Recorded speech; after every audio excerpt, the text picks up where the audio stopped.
तो लीजिए फाइनली अब आपके सामने प्रेजेंट है कक्षा 12वीं पॉलिटिकल साइंस का 100% रियल क्वेश्चन पेपर। देखिए स्टूडेंट्स, ये पेपर अभी अभी मेरे पास आया, अभी तक इस पेपर को ओपन भी नहीं किया हूं।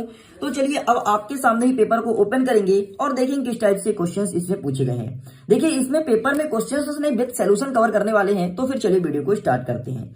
देखिए जैसे आपको पेपर मिलेगा तो सबसे पहले यहाँ पर आपको अपना रोल नंबर भरना है एंड यहाँ पर आपके पेपर का कोड एंड सब्जेक्ट मेंशन है, जिसको हम अवॉइड करते हैं। एंड टोटल ये भी देख लो कि 80 नंबर का आपका पेपर रहेगा। स्टूडेंट्स आगे देख लो, यहाँ पर वेरियस प्रकार के इंस्ट्रक्शन मौजूद हैं जो कि हर एक पेपर में रहते हैं और आपको ध्यान देना चाहिए क्योंकि आप क्लास 12th के स्टूडेंट हैं, आपका एग्जाम जो है बोर्ड होने जा रहा है। ओके, तो ये सब बातों को हम साइड में रखते हैं और जंप करते हैं अपने रियल क्वेश्चंस की तरफ। देखो जैसे मैं पेज को पलटाता हूं तो यहां से मेरे क्वेश्चंस स्टार्ट होते हैं। टोटल 6 नंबर का प्रश्न है ये, ठीक है। पहला प्रश्न कह रहा है कि सही विकल्प चुन करके लिखिए। सबसे पहले मैं आपको बता देता हूं, इस पेपर को देखने के बाद आपके नॉलेज में डेप्थ आएगा। मैं ऐसे क्यों बोल रहा हूं, देखो इस क्वेश्चन पेपर में जितने भी क्वेश्चंस हैं उसको तो मैं बताऊंगा, लेकिन जो भी नॉलेज दूंगा मैं ट्राई करूंगा कि नॉलेज में डेप्थ होना चाहिए, मतलब गहराई में घुस करके नॉलेज दूंगा, क्योंकि ये मेरे पसंदीदा सब्जेक्ट में से एक है। और जब मैं पसंदीदा सब्जेक्ट का पेपर या फिर पढ़ाने बैठता हूं तो डेफिनेटली नॉलेज नेक्स्ट लेवल का ही देता हूं। ओके, तो फिर चलिए वीडियो को स्टार्ट करते हैं। देखो सबसे पहले यहाँ पर लिखा प्रश्न क्रमांक 1 सही विकल्प चुन करके लिखिए, मतलब वही एक क्वेश्चन और इसके 4 ऑप्शंस दिए रहेंगे। ओके, पहला नंबर कहता है यूरोपीय यूनियन, ठीक है, ये यूरोपीय यूनियन लिखा है, यहाँ पर प्रिंट मिस्टेक हो गया है। यूरोपीय यूनियन की मुद्रा का नाम क्या है? वहां पर देखो जो मुद्रा चलती है उसका सिंबल कुछ इस प्रकार से होता है, ठीक है। तो इसके मुद्रा को हम क्या बोलते हैं? तो ये सिंबल यूरो का है, तो इसका सही आंसर यूरो हो जाएगा। और नाम से भी स्पष्ट है, यूरोपीय यूनियन मतलब यूरो, तो यही इसका सही आंसर होगा।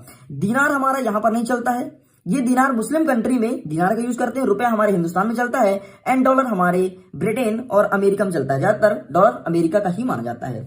चलिए आगे देख लेते हैं। सेकंड नंबर, आसियान का मुख्यालय कहाँ है? इसमें टोटल 10 देश आते हैं और इन 10 देशों का रोल अलग अलग है और सभी ने अलग अलग टाइम पीरियड पर इसमें जुड़े हैं। तो हमारे प्रश्न में पूछा गया कि आसियान का मुख्यालय कहाँ है, तो इसका सही आंसर इंडोनेशिया मतलब जकार्ता में इसका मुख्यालय है। इंडोनेशिया की राजधानी जकार्ता है और यहीं पर उसका मुख्यालय स्थित है।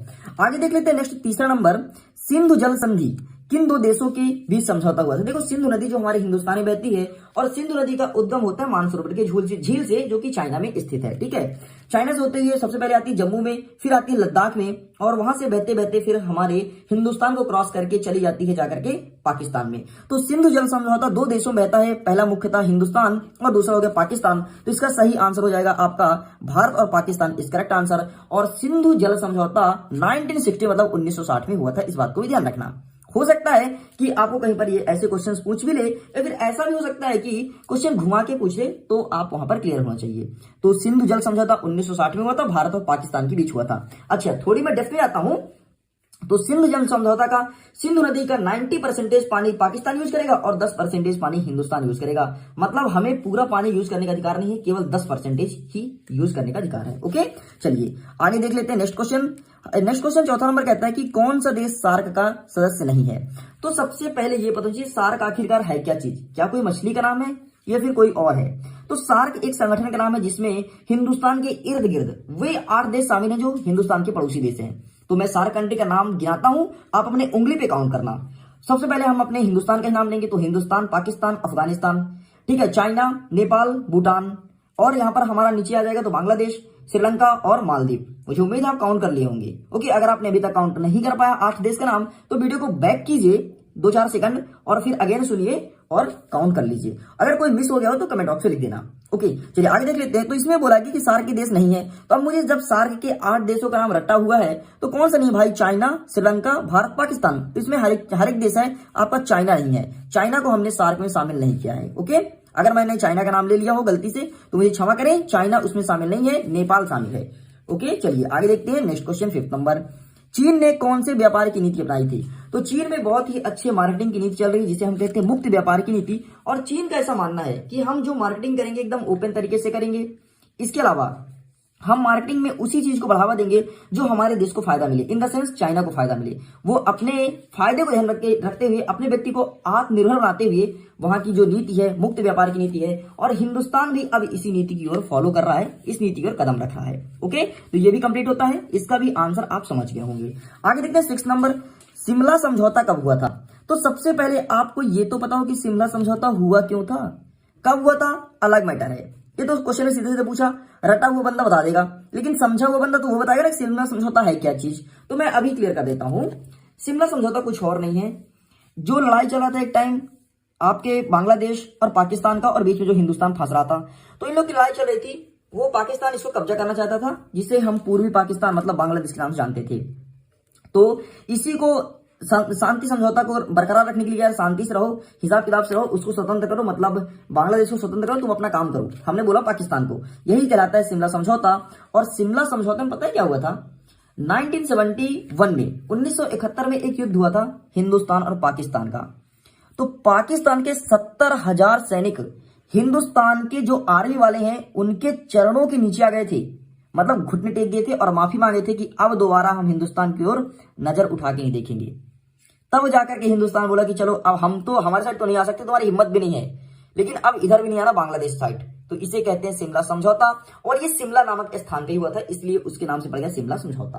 और हमारा शिमला कहाँ है ये चीज आपको पता है, अगर नहीं पता तो गूगल करो, और यदि पता है तो कमेंट बॉक्स में लिखो, और नहीं पता तो गूगल करके कमेंट बॉक्स में लिखो, लेकिन आंसर आपको जरूर करना है। ओके, चलिए आगे देख लेते हैं स्टूडेंट्स क्वेश्चन नंबर 6, जिसमें बोला है रिक्त स्थान भरिए। इसमें पहला नंबर कहता है कि सार्क संगठन के राष्ट्रीय संख्या कितनी है, तो वर्तमान में सार्क में 8 देश शामिल है। मैं 8 देश का नाम आपके सामने रख रहा हूं, आप काउंट कीजिएगा। हमारा हिंदुस्तान, पाकिस्तान, अफगानिस्तान, आपका चाइना नहीं है, नेपाल, ठीक है, नेपाल का भूटान, भूटान का आपका भूटान का आपका हो गया बांग्लादेश, बांग्लादेश के बाद श्रीलंका, और श्रीलंका के तो मालदीव। इस प्रकार से 8 देश शामिल हैं। आगे देख लेते हैं, दूसरा नंबर बोला है कि डैश डैश डैश में भारत पाकिस्तान के बीच शिमला समझौता हुआ था। तो शिमला नामक स्थान है जहां पर शिमला समझौता हुआ था। आगे देख लेते हैं तीसरा नंबर, चाउ एन लाऊ डैश डैश के प्रधानमंत्री। तो देखो नाम से स्पष्ट है, चाउमू नाम है, तो ये चाइना के ही प्रधानमंत्री थे, और ये एक पार्टी का नाम है मार्क्सवादी पार्टी, यहां से ये बिलोंग करते थे। ओके, आगे देख लेते हैं फोर्थ नंबर, मार्शल योजना की स्थापना कब हुई थी। तो इस योजना की स्थापना 1948 में हुई थी, और ये योजना 1952 तक चली थी। ओके, आगे देख लेते हैं नेक्स्ट क्वेश्चन, पंचशील समझौता, सॉरी पंचशील के सिद्धांत डैश डैश के मध्य हुआ था। तो जो पंचशील समझौता या इनका सिद्धांत है तो भारत और चाइना के मध्य हुआ था। ओके, आगे देख लेते हैं छठवां नंबर, चीन डैश डैश महाद्वीप में है। तो चीन हमारा एशिया महाद्वीप में और हिंदुस्तान के ऊपर ही स्थित है। हमारा सातवां नंबर कहता है कि भारत का प्रथम परमाणु परीक्षण कब हुआ था। तो भारत में अभी तक 2 परमाणु परीक्षण हो चुका है, एक हुआ था इंदिरा गांधी के कार्यकाल में, दूसरा हुआ था अटल बिहारी वाजपेयी काल में।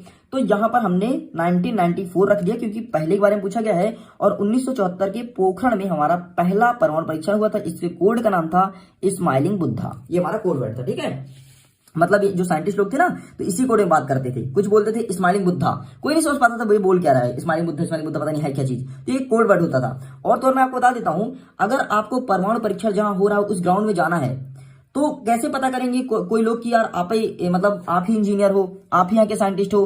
तो जब आप जाओगे ना तो गेटमैन को बताओगे, गेटमैन को आपसे पूछेगा बताओ कोड क्या है, तो आप कोड बताओगे स्माइलिंग बुद्धा, तभी अंदर जाने देगा। अगर इस कोड को तुमने नहीं बोला, कोड भूल गया, तो भले आप कितने बड़े साइंटिस्ट हो, आपको अंदर जाने नहीं मिलेगा।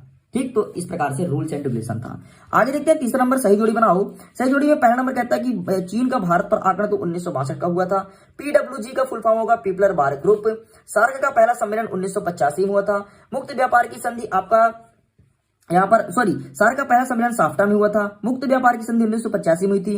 भारत और बांग्लादेश का फरक का संधि हो जाएगा, और भारत ने परमाणु परीक्षण मई 1998 में दूसरा परमाणु परीक्षण किया था। इस टाइम पे भारत देश के प्रधानमंत्री अटल बिहारी वाजपेयी जी थे। ओके, तो इस प्रकार से प्रश्न नंबर 3 तक पूरा कंप्लीट होता है। चलिए आगे देख लेते हैं आगे किस टाइप से क्वेश्चन पूछेंगे। चौथा नंबर कह रहा है कि एक वाक्य में उत्तर दीजिए। इसमें पहला नंबर कह रहा है कि पंचशील समझौता दिया, मतलब पंचशील समझौता किसने दिया, तो या फिर इसका क्या आशय है। तो देखो पंचशील समझौता में क्या हुआ था, पंचशील समझौता हमारा भारत और चाइना के मध्य हुआ था, और इसमें कहा गया था